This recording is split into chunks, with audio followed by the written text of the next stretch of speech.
से कितने साथियों ने यूरिया देखा है? क्या मुझे जवाब दे सकते हैं, यस और नो? हमारे कितने साथियों ने यूरिया देखा? ओके, अतुल जी ने यूरिया देखा है। लेकिन दूसरा सवाल पूछ रहे हो, क्या उस यूरिया को हाथ में उठा के खाया है? क्यों नहीं खाया? क्यों नहीं खाया? क्योंकि पता है उसे खा लिया तो फिर शरीर का कांड हो जाएगा, इसलिए नहीं खाया। टेल मी वन थिंग, जो चीज आपको पहले से पता है कि इसे खाने से जहर है, सबने बोला जहर है, वेरी गुड, इसे खाने से कांड हो जाएगा,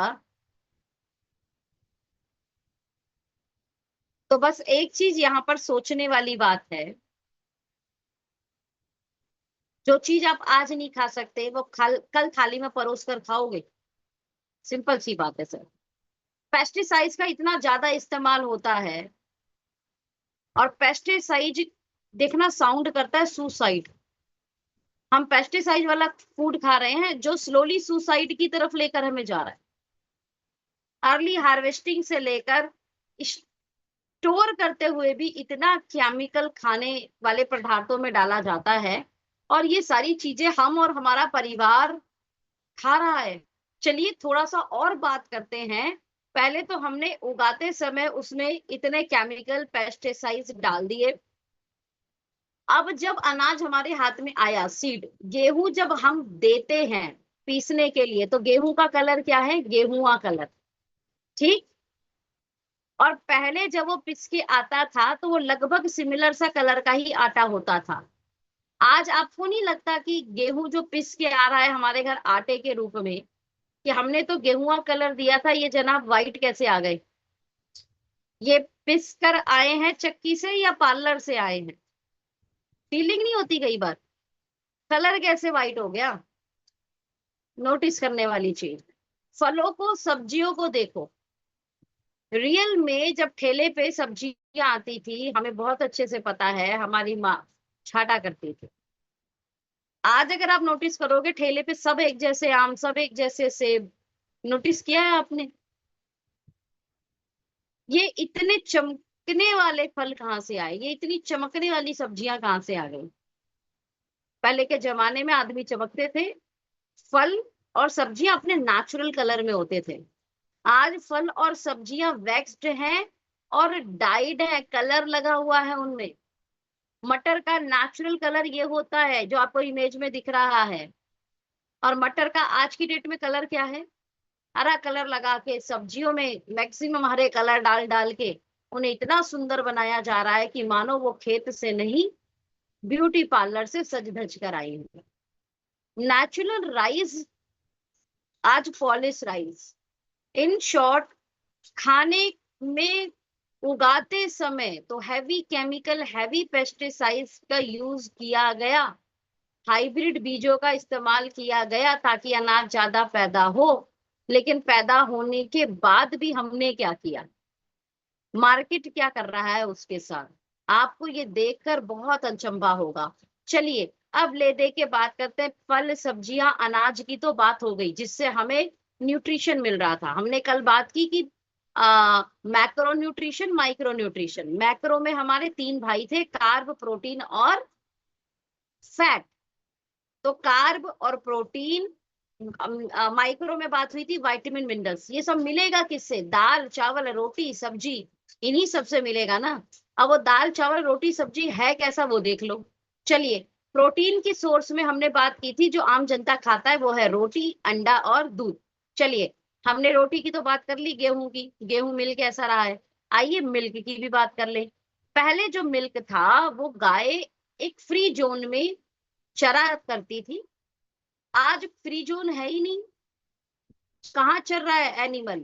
एक खूंटे पे बंद कर, एक खूंटे पे बंद कर। भाई साहब, आपको एक घर में बंद कर दिया जाए तो आप स्ट्रेस में आ जाओगे। ये जंगली जानवर घूमने के लिए, ये घूम घूम कर खाने के लिए इनका जो ब्रेन है वो डेवलप है। अब आपने इन्हें बांध दिया एक जगह पर। अब वो एक जगह पे जो बांधा तो स्ट्रेस आया कि नहीं आया? क्योंकि आप जब घर में भी लोग गाय पशु बांधते थे तो चराने लेके जाते थे। आपने सुना होगा, अगर अगर भगवान कृष्ण की लीलाएं सुनी हो तो वो गैया चराने जाते थे। कुछ क्या मतलब था गैया चराने का? गैया फ्री जोन में जाकर खाएगी, और एक साथ सारे गांव वाले लगभग जाया करते थे, या 5-6 दोस्त एक साथ जाया करते थे। इनको भी झुंड की जरूरत होती है, ये झुंडों में चलते हैं तो इन्हें भी हैप्पी हार्मोन्स बनते हैं। अब भाई साहब, आपने इन्हें फ्री जोन में चराया नहीं, खूंटे से बांध दिया, अकेले बांध दिया, ये स्ट्रेस में है। स्ट्रेस होता है भाई जानवरों को भी। ऊपर से जब ये दूध नहीं दे रहा तो आपने हार्मोन के इंजेक्शन लगा दिए, ताकि भैया 1 लीटर नहीं तू 3 लीटर दे, दूध कैसे नहीं देगी, इंजेक्शन लगा दिया। अब ये हार्मोन वाला इंजेक्शन जब आपके बच्चे को दूध पी रहा है, लड़की में लड़के वाले हार्मोन, लड़कों में लड़की वाले हार्मोन्स, मतलब गड़बड़ हो रहा है। You got my point? Non seasonal feed same fodder through out the year. ठीक है, गाय भी जब चरने जाया करती तो अपने आप वो सीजनल चीजें खुद ही खा लिया करती थी, क्योंकि प्रकृति में सीजनल चीजें उगा करती थी। लेकिन आज जब आप बंधी हुई गाय को खाना दे रहे हो, वो आप एक जैसा खाना दे रहे हो, इसको भी आपने खराब कर दिया। तो डेयरी प्रैक्टिस जो करंट की है वो हेल्थ नहीं दे रही, वो जहर दे रहा है। ओके, और भी कसर की बात करते हैं। एक और कसर हम ले लेते हैं। हमारे उगाने का प्रोसेस तो गड़बड़ हो गया, मिल्क निकालने का प्रोसेस भी गड़बड़ हो गया। अब बचा क्या? अब बचा आपका बनाने का प्रोसेस। अब कुछ पहले मुझे बताइए, 2 मेथड है बनाने के, बॉइलिंग एंड फ्राइंग। हमें पसंद क्या आता है? फ्राइंग ज्यादा पसंद आता है, वो ज्यादा टेस्टी लगता है। ओके, जब हम बॉईल करते हैं ना तो होता है रिहाइड्रेशन। रिहाइड्रेशन मतलब पानी अंदर जाएगा खाने के। जैसे चना भिगाया आपने, तो चने के अंदर पानी आ गया, रात भर आपने सोक किया, चना पानी के अंदर चना है। फ्राइंग क्या होता है? डिहाइड्रेशन। ध्यान से समझिए, डिहाइड्रेशन करते ही करकरा बना देना, किसी को कुरकुरा बना देना, किसी को एकदम, है ना, कड़क बना देना, दैट्स कॉल्ड द क्रिस्पी। और जब हम क्रिस्पी बनाते हैं तो वाटर का लॉस हो जाता है। जब हम बॉइलिंग मेथड पे खाना बनाते हैं तो वाटर रिटेन करता है। जैसे राइस, राइस में पानी अंदर आ रहा है, तो आपने इतने चावल डाले लेकिन बनके इतने हो गए। ओके, लेकिन वहीं पर जब आपने फिंगर फ्राइज, पकोड़े, ये सारी चीजें क्या है? Frying method. ओके, अब एक बात बताओ मुझे, धरती पर कितना पानी है? 70%। बॉडी में कितना पानी है? 70%। आप में से कितने लोगों को पता है कि अगर हमारी बॉडी में से 2 लीटर पानी भी घटा तो हमें क्या हो जाएगा? डिहाइड्रेशन। चलो 2 लीटर और घटा दो, क्या हो जाएगा? भाई साहब मरने की कगार पे आ जाएंगे। सोचिए, हमारी बॉडी का सिर्फ 5% पानी खत्म होते ही, 5% पानी खत्म होते ही हम, हमारी बॉडी जो है वो डाई की तरफ जाने लगेगी, मरने की अवस्था की तरफ जाने लगेगी। आपने खाने में से पूरा पानी निकाल दिया, अब वो खाना कैसा है? डिहाइड्रेशन का मतलब क्या? आपने पानी निकाल दिया खाने का, वो खाना किस समान हुआ? कोई लिख के बताएगा? अच्छा एक बात और बताओ, मनुष्य जब जीवित है तो बहुत ही फ्लेक्सिबल है, हाथ पैर चल रहे हैं। मरने के बाद क्या होता है? बॉडी अकड़ जाती है। फ्राई करने के बाद खाना क्या हो जाता है? फ्राई करने के बाद खाना क्या हो जाता है? जैसे आपकी बॉडी अकड़ जाती है, वैसे जो आप फ्राई खाना करते हो वो भी अकड़ा हुआ है। और अकड़ा हुआ खाना खा के आपके अंदर जान कैसे आएगी? बस इतना बता दो। पॉइंट समझ में आ गया? वासुदेव सर, अकड़ा हुआ खाना खा के बॉडी में जान नहीं आने वाली। और मैक्सिमम घरों में यही हो रहा है। आप जितने भी फास्ट फूड है, आप बाजार में जाएंगे, सब अकड़े हुए प्रोसेस के, और अकड़ा हुआ प्रोसेस खा के फास्ट हो जाएगा, निकलेगा स्लो। अब फ्राइंग मेथड का खाना खा खा के आपने लीवर पे लोड डाल दिया, गट पे लोड डाल दिया, टॉक्सिन लोड डाल दिया, हाई कैलोरीज फूड हम खा रहे हैं। अब ये सारी चीजें खाने से बॉडी में कहां से ताकत आएगी? बस इतना बता दो। एंड दैट्स द रीजन कि आपको मेटाबॉलिक डिसऑर्डर हो रहा है। सिरकेडियन साइकिल, डेली रूटीन हमारी सिरकेडियन साइकिल के अनुसार चलनी चाहिए। हमारा खाने का समय, हमारे सोने का समय, हमारे आराम का समय, हमारे उठने का समय, ये सब सिरकेडियन साइकिल के अनुसार होना चाहिए। सिरकेडियन साइकिल प्रकृति का साइकिल, आप ये समझ लो। सूर्योदय जिस समय होता है आपको उदय होना है, सूर्यास्त जिस समय होता है आपको अपनी मैक्सिमम कार्य वर्किंग अवस्थाओं को स्लो करना है। लेकिन यहाँ तो उल्टा है, सूर्य उदय हो रहा है 4-5 बजे, आदमी का जो समय का उदय हो रहा है, वर्किंग का जो उदय हो रहा है वो हो रहा है 10 बजे। मैक्सिमम मैक्सिमम अर्बन, मैक्सिमम शहरों में यही लाइफस्टाइल है। 5-6 बजे तक आपको खाना तो बिल्कुल ही बंद कर देना चाहिए, 5-6 बजे के बाद। लेकिन 5-6 बजे के बाद ही तो ज्यादा ताकत आ रही है, 5-6 बजे के बाद तो असली काम शुरू हो रहा है। चाहे वो टीवी देखने का हो, चाहे वो गॉसिप करने का हो, चाहे दोस्तों के साथ घूमने जाना हो, चाहे चाय कॉफी पीनी हो, राइट। पूरा का पूरा हमने अपनी सिरकेडियन साइकिल को क्या कर लिया, इनबैलेंस कर लिया। गूगल करना सिरकेडियन साइकिल के बारे में, जो मेटाबॉलिक डिसऑर्डर को जन्म दे रहा है। नेचुरल जो नेचर से हम मीट करेंगे, लाइक हमें सनलाइट देखनी है, सोशल आइसोलेशन, हमें फेसबुक पे फ्रेंड नहीं, हमें रियल में 5-10 दोस्त होने चाहिए। तो फेसबुक पे 5,000 फ्रेंड है, ढंग के 5 फ्रेंड भी नहीं। अर्थ कनेक्शन तो भूल गए, मिट्टी में कब चले हम नंगे पांव। That's a very very important part, losing connection with nature, जो आज के मॉडर्न लाइफस्टाइल में है। फिर अगेन मेटाबॉलिक प्रॉब्लम क्या आ रही है इसकी वजह से? मेटाबॉलिक प्रॉब्लम, आपकी बोन्स कमजोर हो रही है, आपकी इम्यूनिटी कमजोर हो रही है, आपकी मेंटल हेल्थ कमजोर हो रही है, राइट। तो समरी अगर हम करें सीडेड सीकनेस की, यानी बीज से बीमारी की तरफ लेकर जाएं, तो आज का करंट एग्रीकल्चर प्रैक्टिस सबसे पहली गड़बड़ हुई हमारा। अच्छा, एग्रीकल्चर प्रैक्टिस तो गड़बड़ हुई, हमारा बनाने का जो प्रोसेसिंग मेथड है वो भी गड़बड़ हो गया। पहले के जमाने में जिन बर्तनों में बनता था, बॉइलिंग मेथड के साथ बनता था, अंगीठियों पे बनता था, लकड़ी पे खाना बनता था, चूल्हे पे जो खाना बनता था वो बॉइलिंग मेथड के साथ बनता था और बहुत देर से बनता था। आज कुकर पे सीटी मारी, खाना बना 2 मिनट में, खाना तो बन गया लेकिन वो खाना गला नहीं है, राइट। अलग ही टाइप की प्रोसेसिंग चल रही है। लूजिंग कनेक्शन दुनिया से, दुनिया से हमने हमारे कनेक्शन को लूज कर दिया। ओके, सोशल मीडिया पे इतने ज्यादा हो गए कि पूछो ही मत।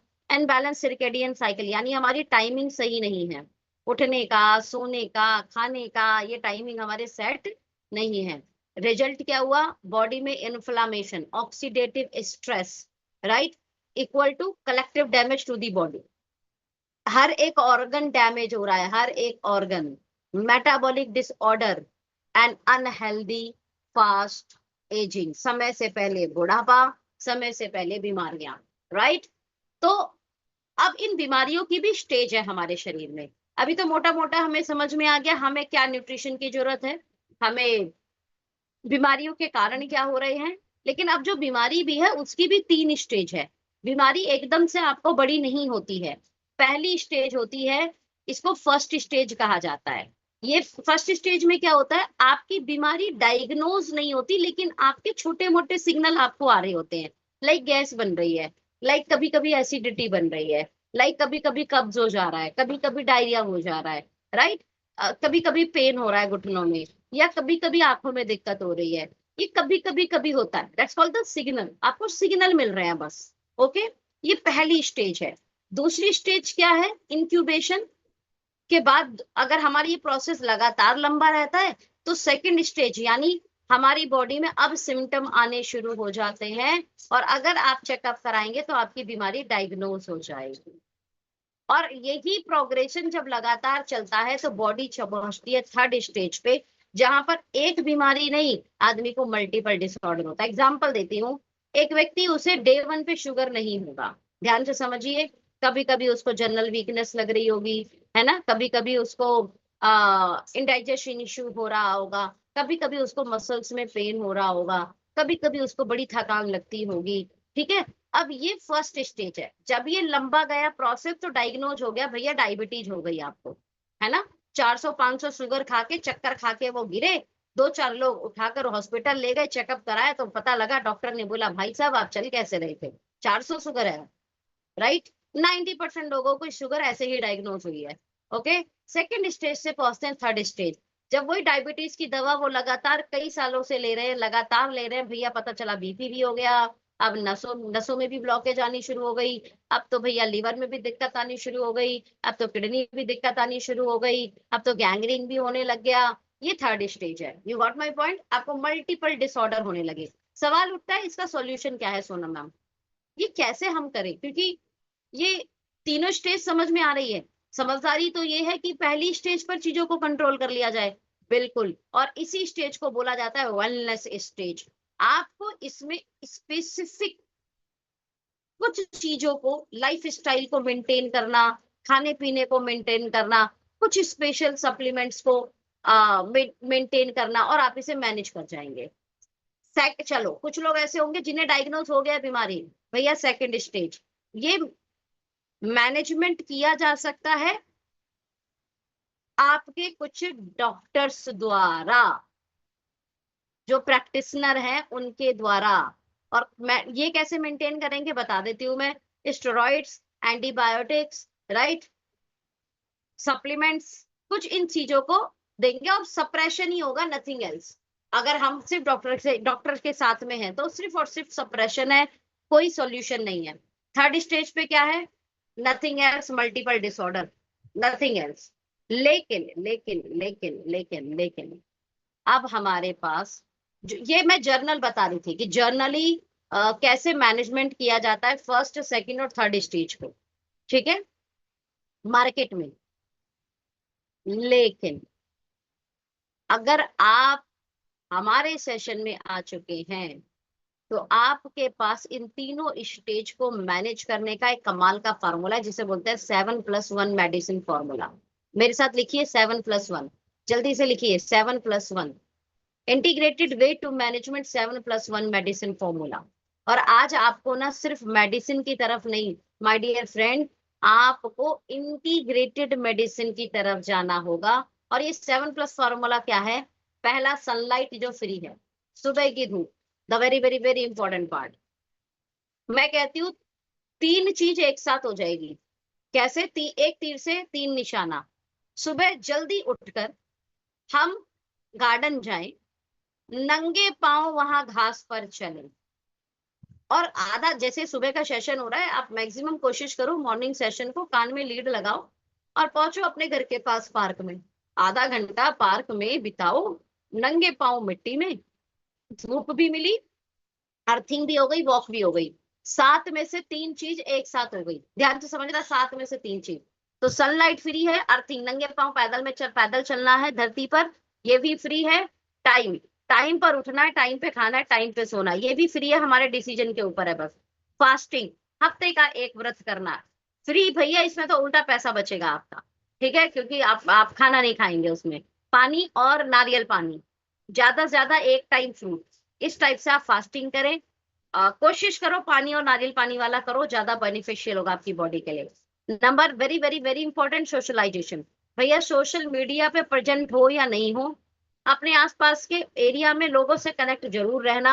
ये आपके हैप्पी हार्मोन्स को बूस्ट करता है, आपके स्ट्रेस को कंट्रोल करता है। The most important part, movement and exercise. Yoga join कर लो, जिम ज्वाइन कर लो। और मैं ये नहीं कह रही हूँ हैवी हैवी एक्सरसाइज करना, आपने ऐप नहीं बनाने जाना, आपने अपनी, अच्छा आपका मन हो बॉडी बनाने का, बना लेना, लेकिन मैं 90% लोगों को बोलूंगी आपको बॉडी बनाने नहीं जाना है, आपको हेल्दी रहने जाना है। तो जो बेसिक एक्सरसाइज होती है वो करना है, ठीक है। ऐसे नहीं जबरदस्ती बहुत सारी एक्सरसाइज करो और हाथ के दर्द और पैर के दर्द और पीठ के दर्द उठाकर लेकर आ गए, ये नहीं करना है। And the most important part, खाने पीने का ध्यान रखना है। सीजनल खाना है, जो आपके एरिया में आता है वो खाना है, ड्रैगन फ्रूट नहीं खाना है, आपके एरिया का नहीं है। You got my point, okay. Kiwi नहीं खाना है, आपके एरिया का नहीं है, आपके एरिया में जो उगता है वो खाइए, सीजन में जो उगता है वो खाइए, वो आपको ज्यादा तंदुरुस्त बनाएगा।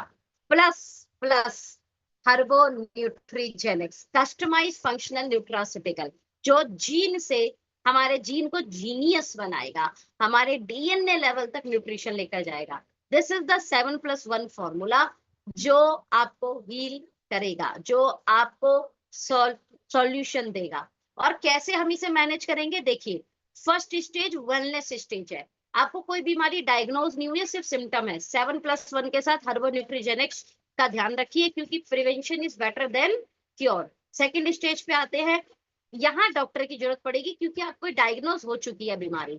डॉक्टर +7+1 सातों चीजें कीजिएगा और साथ में हर्बल न्यूट्रीजेनिक्स को जोड़ लीजिएगा। कितने गैप पर? डॉक्टर की दवा के 3-4 घंटे के गैप पर आप हर्बल न्यूट्रीजेनिक्स को साथ में लेना शुरू कीजिए। देखिए आपकी बॉडी में बहुत सारे बदलाव पॉजिटिव आएंगे।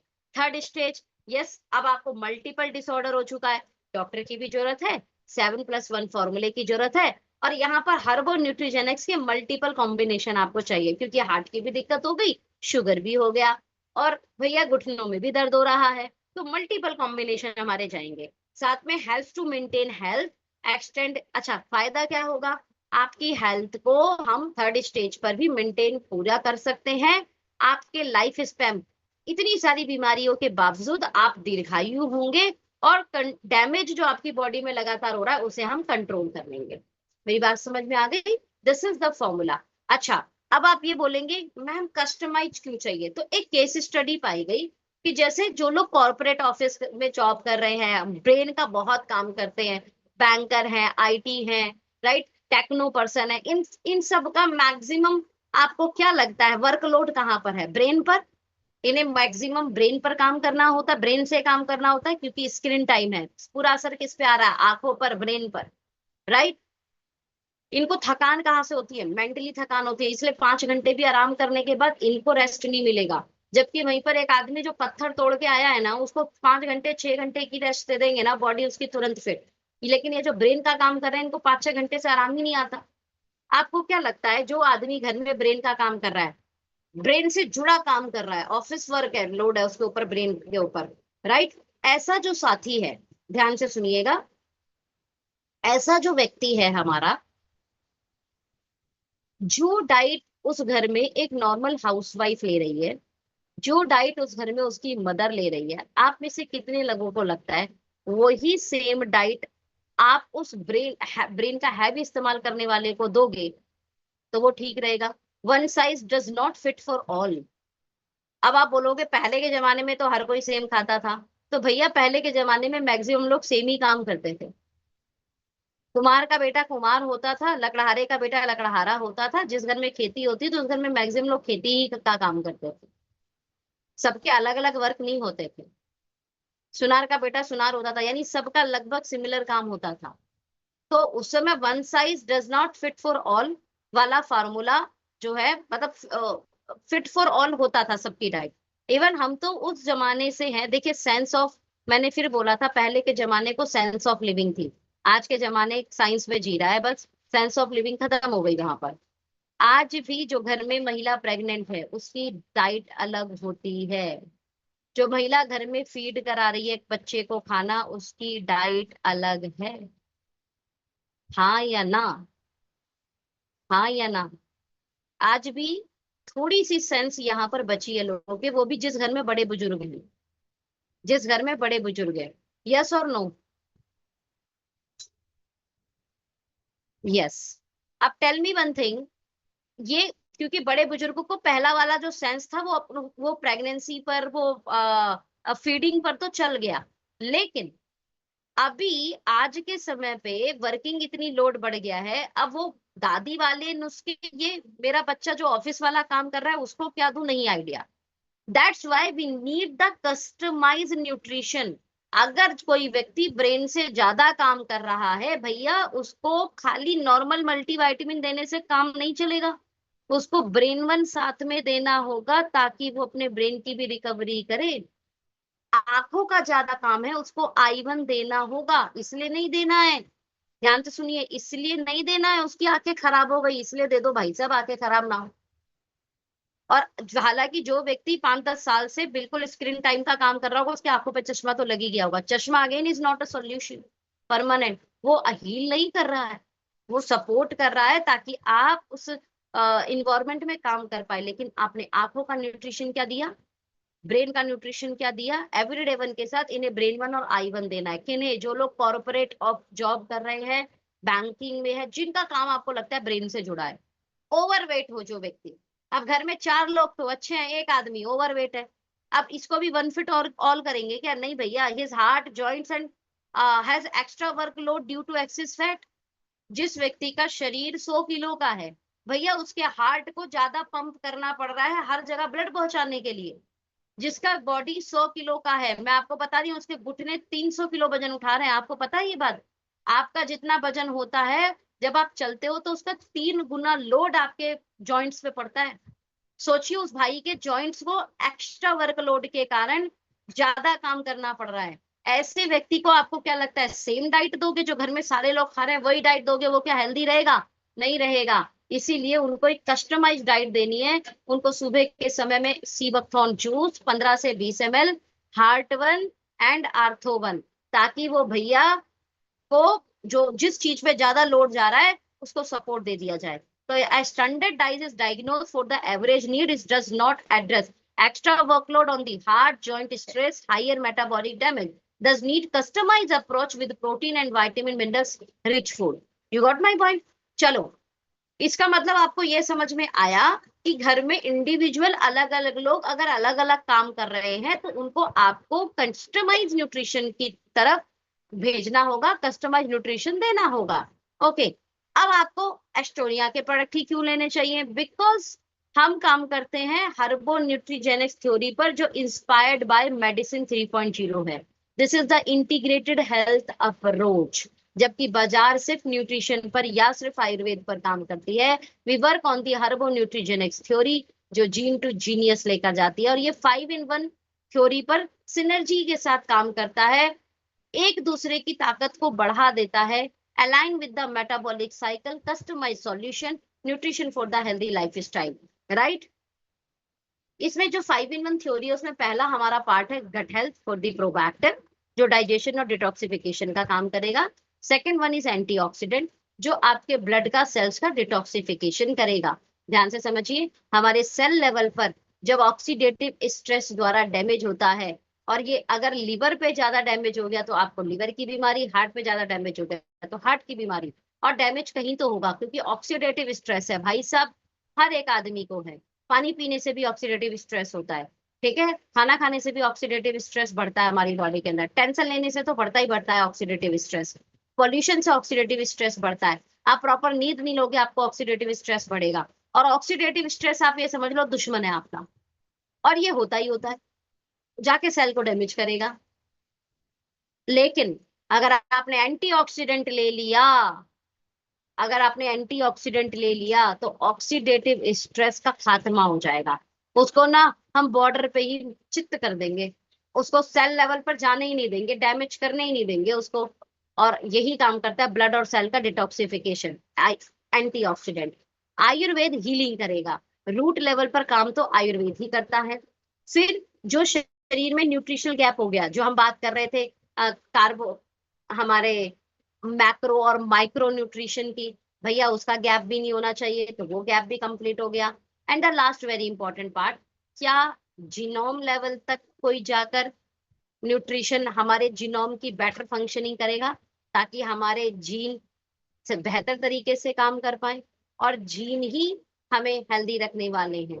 तो जैसे एक पौधे को, एक पेड़ को लगातार न्यूट्रिशन की जरूरत है अच्छे फल और फूल देने के लिए, ऐसे हमारे शरीर को भी लगातार न्यूट्रिशन की जरूरत है। और उस न्यूट्रिशन में 5-in-1 थ्योरी एक होलिस्टिक अप्रोच है हीलिंग करने के लिए हमारी बॉडी को आज के डेट में, राइट। एपिजेनेटिक क्या होता है, देखिए पॉइंट को समझिए। आपके सेल, और सेल के अंदर भी है डीएनए, जो आपकी डाइट, आपके डाइजेशन, आपके इन्वायरमेंट, राइट, से बहुत ज्यादा फर्क पड़ती है। डाइट से क्या मिलता है? न्यूट्रिशन मिलता है जब फूड इंटेक करते हैं, और इन्वायरमेंट, सनलाइट लिया तो विटामिन डी मिला, ध्यान समझिए, सेल को मिला। और सेल के अंदर एक्सप्रेशन हुआ जो ऑन और ऑफ होता है। इस पूरी स्टडी को हम बोलते हैं एपिजेनेटिक। इसको और भी बहुत ही सिंपल लैंग्वेज में समझाती हूँ। देखिए, हमारे जो जीन है, हमारे जीन अपने आप एक्सपिरेशन करते हैं। इट्स जस्ट लाइक हमारे घर में स्विच बटन है, ऑन एंड ऑफ।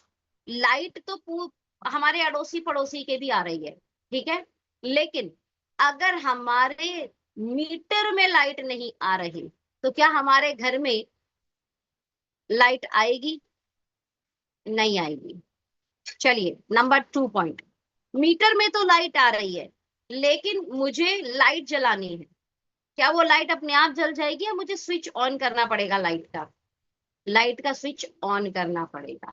ओके, अगर मैं लाइट का स्विच ऑफ कर दूं तो लाइट क्या हो जाएगी? बंद हो जाएगी। Got my point?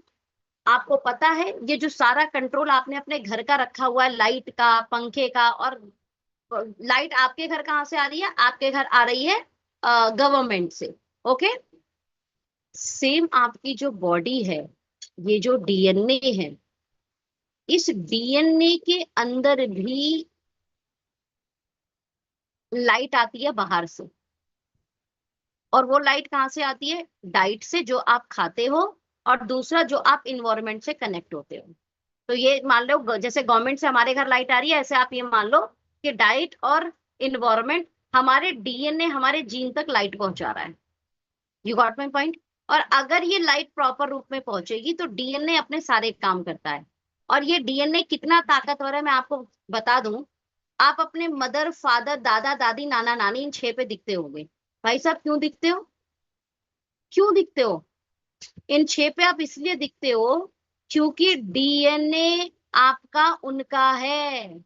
ये डीएनए इतना ताकतवर है कि आपको रंग, रूप, शकल, आपके भाव, आपका नेचर भी उनसे मिलता है।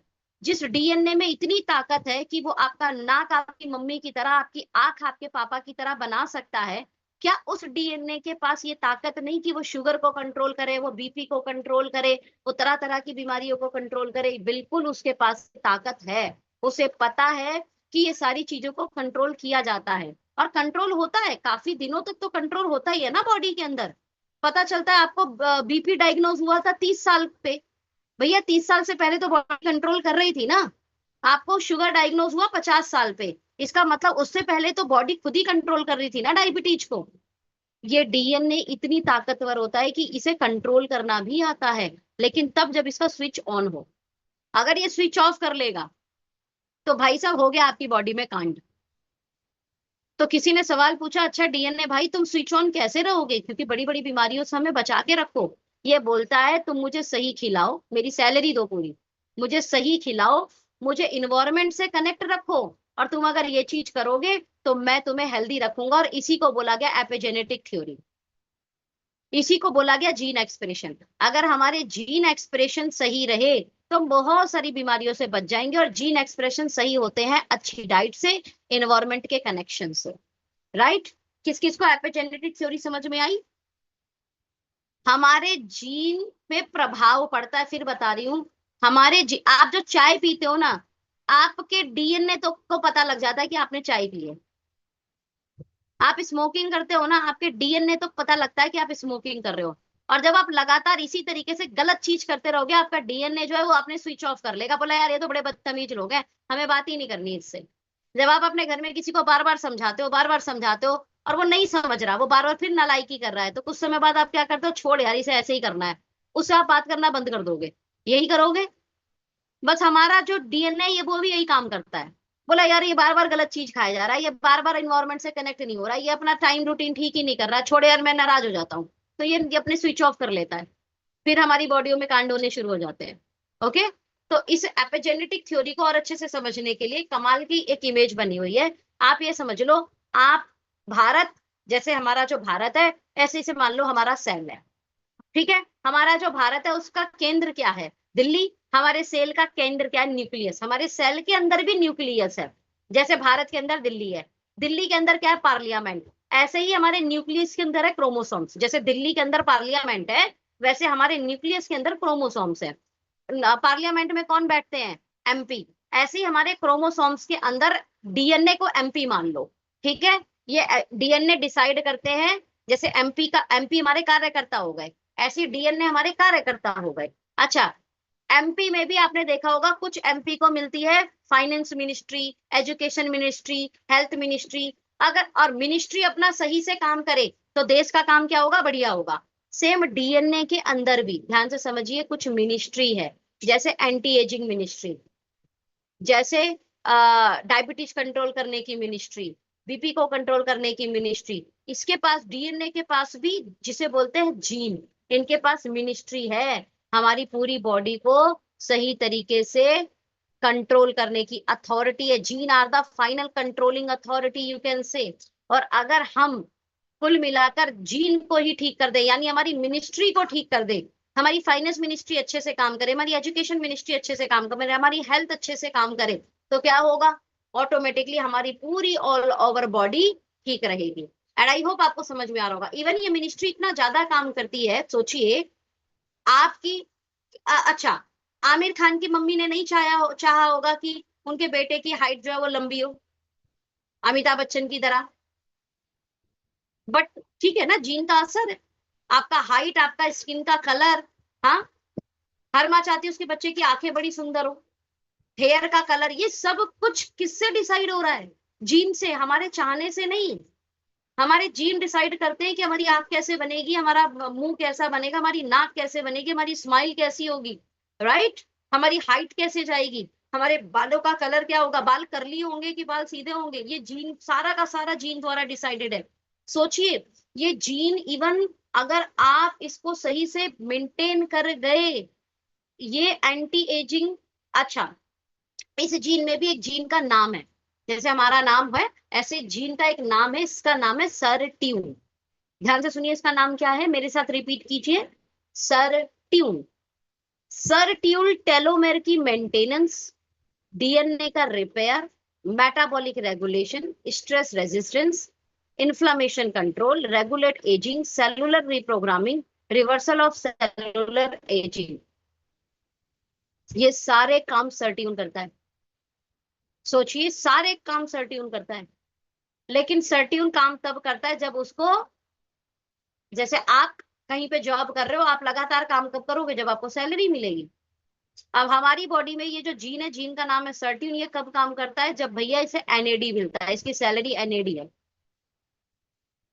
एनएडी मिलेगा तो सेल वर्किंग करेगा, एनएडी नहीं मिलेगा तो सेल वर्किंग नहीं करेगा। ध्यान से सुनिए, एनएडी मिलेगा तो सेल वर्किंग करेगा, एनएडी नहीं मिलेगा तो सेल वर्किंग नहीं करेगा। Very simple theory. भैया तो ये फिर एनएडी क्या है? एनएडी का नाम है निकोटिनामाइड एडिनाइन ड्यून्यूक्लियोटाइड। ये एक ऐसी एनर्जी है, ये एक ऐसा मॉलिक्यूल है जो आपकी डीएनए को रिपेयर करता है। आपके, देखिए, इसको इसको पढ़ते हैं, nicotinamide adenine dinucleotide, a vital coenzyme found in all living cells, जितनी भी जिंदा सेल्स हैं उनमें पाया जाता है, that play a critical role in the energy metabolism, DNA repair and gene regulation.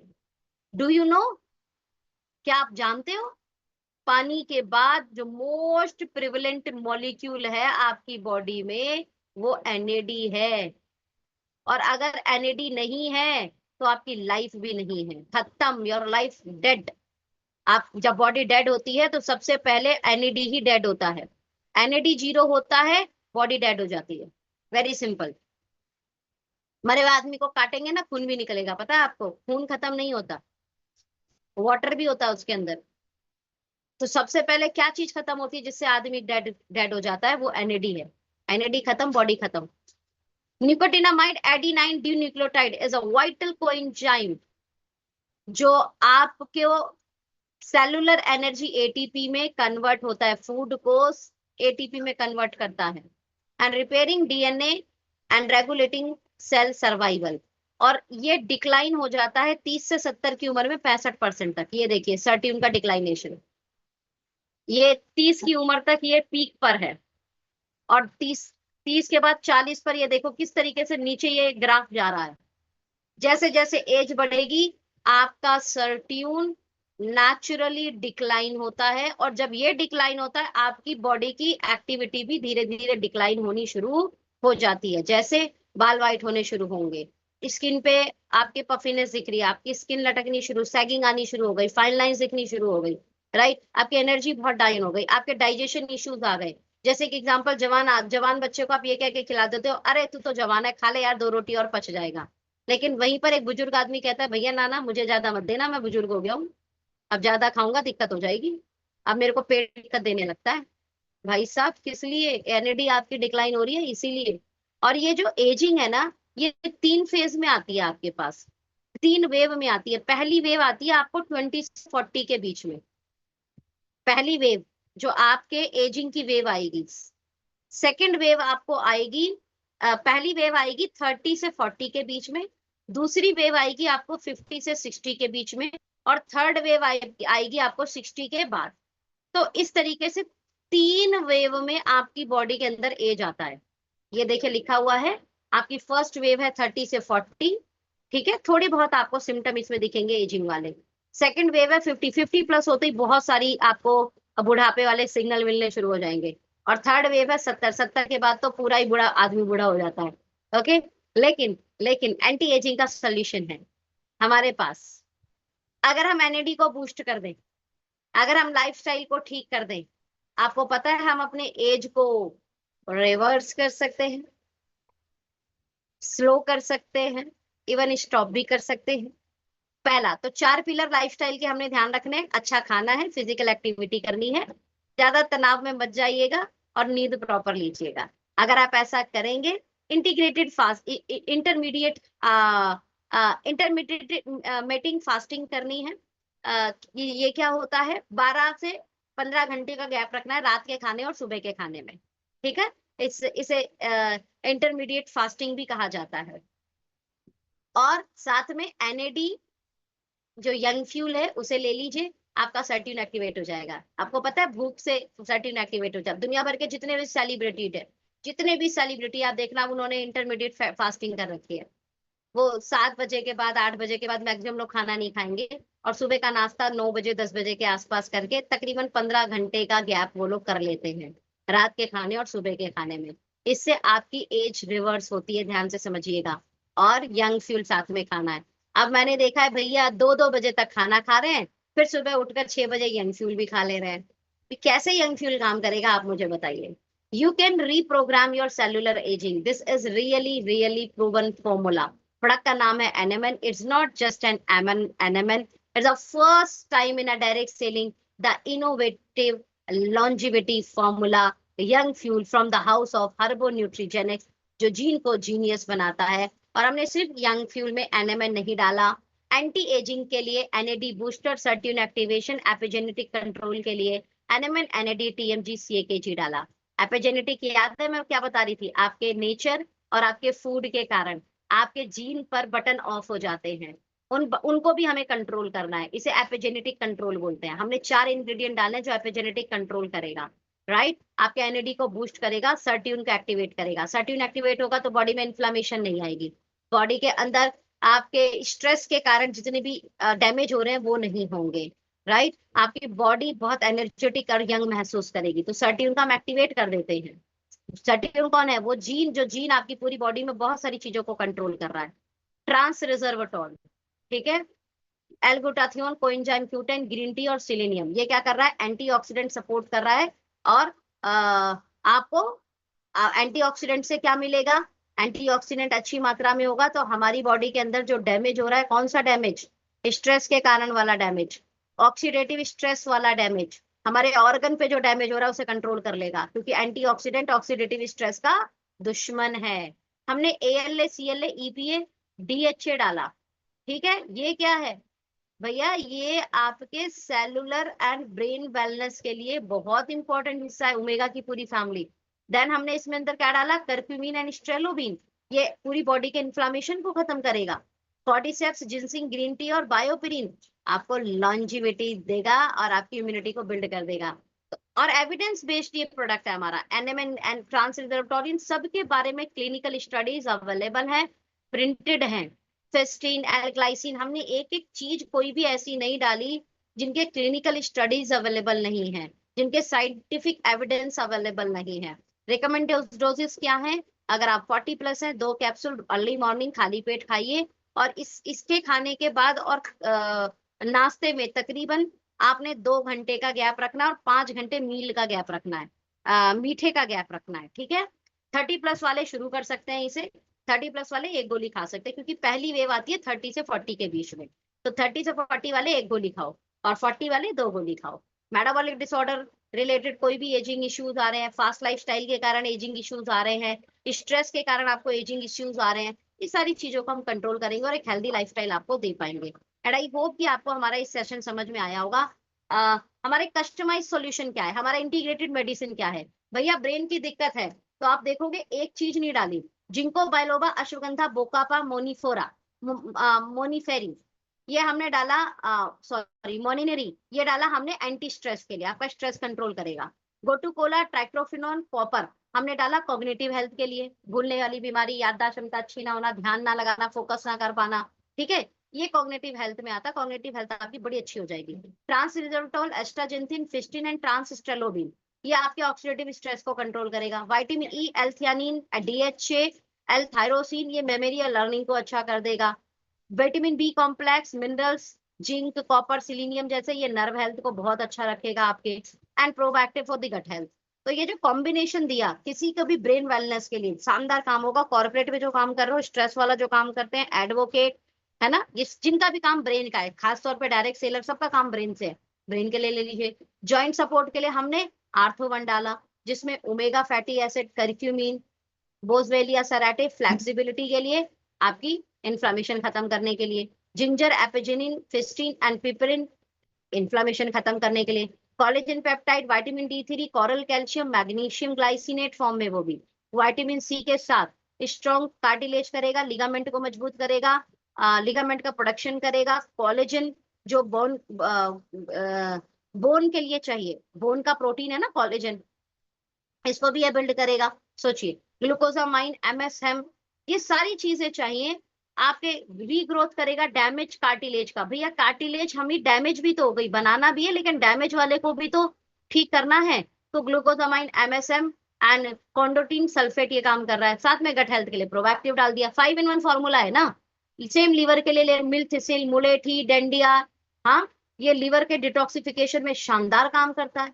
मिल्थिसिल, कुटकी, पुनर्वा, फैटी लीवर को कंट्रोल कर देगा। ALA, L glutathione, NAC, coenzyme Q10, vitamin B 12, C E, selenium, zinc, antioxidant for the oxidative stress. भैया liver भी तो damage हो रहा है, आपके ऑक्सीडेटिव स्ट्रेस ने सबसे ज्यादा लीवर को डैमेज किया, इसलिए आपका लीवर खराब हो गया।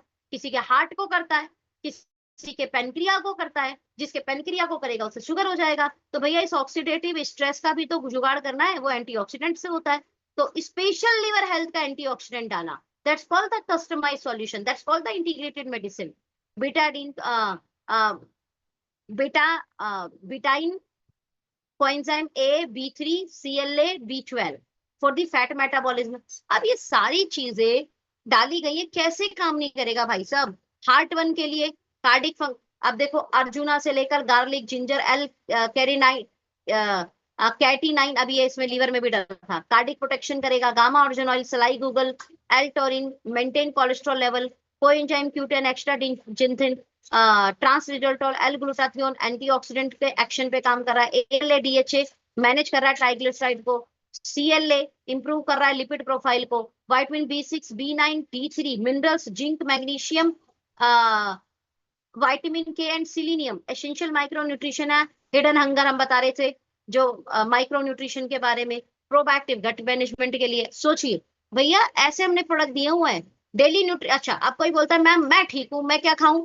भैया आप बिल्कुल ठीक हो, आप पुरुष हो, एवरीडे 1 खाओ, रोज 1। आपके घर में महिलाएं हैं जो, उन्हें खिलाओ स्वीट 18, अगर वो 18+ है, 40 से नीचे है, 40 से ऊपर वाली को अमेजिंग 40, और प्रोटीन सबके लिए रखो। This is the daily nutrition for the healthy people. या स्टेज 1 वालों के लिए कैल्शियम, हड्डी कमजोर हो गई हो तो कैल्शियम, आयरन की कमी हो तो हीमोफोर्टिन, ओमेगा चाहिए ही चाहिए। किसी ने मेरे से बोला मैम हेल्दी रहना है क्या खाना है, तो एक बड़ा प्यारा एग्जांपल दे रही हूँ मैं आपको। PDO, protein, daily nutrition and omega. आप ये खाएंगे तो आपको ओपीडी नहीं जाना पड़ेगा। मेरी बात समझ में आ गई। डेली न्यूट्रिशन क्या है, मल्टीविटामिन, प्रोटीन एंड ओमेगा, ये 3 चीज खा लीजिए, क्योंकि प्रोटीन में आपका आ गया मैक्रो न्यूट्रिशन, ठीक है। आपके क्रिल आ गया फैट, मैक्रो न्यूट्रिशन का फैट। कार्ब हम रोटी सब्जी खाते हैं तो कार्ब हमें मिल जाता है, कोई दिक्कत नहीं है। अब बात आ रही है माइक्रो की, तो माइक्रो मिल गया हमें मल्टीविटामिन और मिनरल से, ठीक है। और हमारे वाले मल्टीविटामिन में एंटीऑक्सीडेंट भी है साथ में। हमारे वाले मल्टीविटामिन के अंदर आपको एंटी एजिंग वाले TMG, CAKG वाले इंग्रेडिएंट मिल जाएंगे और प्रोबैक्टिव भी मिल जाएगा। तो कुल मिलाकर अगर आप हेल्दी हो तो आपको प्रोटीन, ओमेगा में वेज नॉन वेज जो आपको सही लगे, क्रिल नॉन वेज में आता है, रेड मार्क है उसके ऊपर, और हमारा फ्लैक्स एले वेज सोर्स में आता है। और आपकी जेंडर के हिसाब से और आपकी उम्र के हिसाब से एवरीडे वन, स्ट्रीट एटिंग या अमेजिंग 40 ले लीजिए। भाई साहब आप बीमारी नहीं पड़ोगे, हेल्दी रहोगे। आप चाहते हो मैं बूढ़ा हो रहा हूँ, लेकिन अब मैं चाहता हूँ मैं बूढ़ा और ज्यादा तेजी से ना हूँ और मेरा कुछ कुछ एज रिवर्स हो जाए, तो आप क्रिल खाइए, मरीन कोलेजन खाइए, मल्टी वाइटामिन खाइए और स्किन पर सिंपलिज्म लगाइए। ठीक है, ये एंटी एजिंग सपोर्ट करता है, 30 से 40 वालों के लिए बता रही हूँ। ठीक है, हेल्दी सेलुलर फंक्शन, ये भैया आपको अब डायबिटीज हो गई या आपको अब कोई बीमारी हो गई, तब हम क्या क्या लें, अब मैं उस पर बात कर रही हूँ। डायबिटीज हो गई है, di vital one, krill one और कार्ब कट लीजिए। आपको न्यूरो से रिलेटेड, ब्रेन से रिलेटेड ज्यादा दिक्कत है, आप brain one, krill one, flax L Ashwa one लीजिए। क्रिल और दोनों नहीं लेनी है, क्रिल और फ्लैक्स एल में से एक लेना है, ठीक है, वो वेज नॉन वेज वाले अपनी कैटेगरी को चुनकर। आपको घुटने की दिक्कत आ गई या हड्डियों में दिक्कत आ गई, ortho one, krill one, joint flexer, SBTC juice लीजिए, कॉम्बिनेशन बता रही हूँ। लीवर की दिक्कत आ गई, लीवर वन, लीवर का सिरप और एसबीटीसी जूस लीजिए। या आपको लगता है जेनेटिकली मेरे घर में लीवर की दिक्कत है, तो पहले ही कोर्स कर लो, cardiac, heart one, ABBT juice, krill one. आपको लगता है यार दाद पापा को भी हार्ट की दिक्कत है, उन्हें भी बीपी है, भाई जेनेटिकली आप में भी आ सकती है, तुरंत आपने तुरंत शुरू कर देना है इसे, पहले ही खा लो, prevention is better than cure. ठीक है, डायबिटीज वालों का मैं हमने बता ही दिया। हमारे कुछ टेस्टिमनी है जो आपको पता ही है, आपने देखे हुए भी हैं, ये कुछ टेस्टिमनी हमें दिखा देनी है। एंड आफ्टर डेट आ जाएगा हमारा कि क्यों आप हमारा लें, बिकॉज हम 5 in 1 दे रहे हैं जो सिनर्जी इफेक्ट देती है और जल्दी ठीक करती है। हमारे product evidence based patented ingredient से बने, 18 पेटेंटेड मॉलिक्यूल का इस्तेमाल करते हैं अपने प्रोडक्ट को बनाने में। हमारी own optimize nano emulsion technology, जिसके कारण प्रोडक्ट की बायो अवेलेबिलिटी एंड स्टेबिलिटी ज्यादा है। हमारे जो प्रोडक्ट है क्लीन साइंटिफिक लेवल प्रैक्टिस है भैया, ट्रांसपेरेंसी पे हम बिलीव करते हैं, जो हमने इंग्रेडिएंट लिखे हैं वही हमारे डले हैं। And the very important part, optimize liposomal delivery system. ये एक ऐसा सिस्टम है प्रोडक्ट का जिसके कारण प्रोडक्ट सीधे सेल लेवल पर जाता है और एब्जॉर्ब होता है, sustain release for the longer lasting more effective result. अगर ये टेक्नोलॉजी प्रोडक्ट में इस्तेमाल होती है, तो एक एग्जांपल मान लो, नॉर्मल प्रोडक्ट किसी ने 100 mg खाया, एग्जांपल अश्वगंधा, अगर उसमें लिपोसोमल डिलीवरी सिस्टम नहीं है, भले वो पेटेंटेड हो, एग्जांपल वो 100 mg गया किसी की बॉडी में, लगा 85 mg, लेकिन वहीं पर उसमें लिपोसोमल डिलीवरी सिस्टम आ गया, तो भाई साहब बॉडी को लगेगा 80 से 90%, 80 से 90% एब्जॉर्ब हो जाएगा। एब्जॉर्ब होने की क्षमता सेलुलर लेवल पर बढ़ जाती है इस टेक्नोलॉजी के कारण। तो हम इस तरीके से हमारी क्वालिटी और एफिकेसी आपको ज्यादा देते हैं। इवन हमारी R&D टीम को भी DSIR द्वारा रिकॉग्निशन मिला है। ग्लोबल लेवल का गोल्ड स्टैंडर्ड होता है मैन्युफैक्चरिंग का USFDA, वो हमारी प्रैक्टिसेस है। दैट्स व्हाई आपको हमारे प्रोडक्ट लेने चाहिए। हम बहुत जल्दी आपके लिए एक बहुत कमाल का प्रोडक्ट लाने वाले हैं स्किन लॉन्जिविटी के लिए, जो जैसे हमारा यंग फ्यूल है खाने वाला, ऐसे ये लगाने वाला होगा, तो लगभग 6 साल आपकी स्किन पे विजिबल इफेक्ट मिलेगा यंग होने का। 6 साल स्किन यंग होगा, 6 साल, सोचिए सर, मजा आने वाला है। सिंपलिज्म है ही है ना। एक स्किन पे लगाने के लिए हमारी स्किन केयर का विटामिन सी के साथ cleanser, toner, moisturiser, facial kit है। ये हमारी डर्मा वाली स्किन केयर है, जिसमें हमारे पास face wash, hair oil, shampoo है ना। जिन बच्चों के पिंपल निकल रहे हैं, neem face wash, normal face wash papaya का। इसके अलावा हमारा प्लान आ जाता है, तो प्लान को हम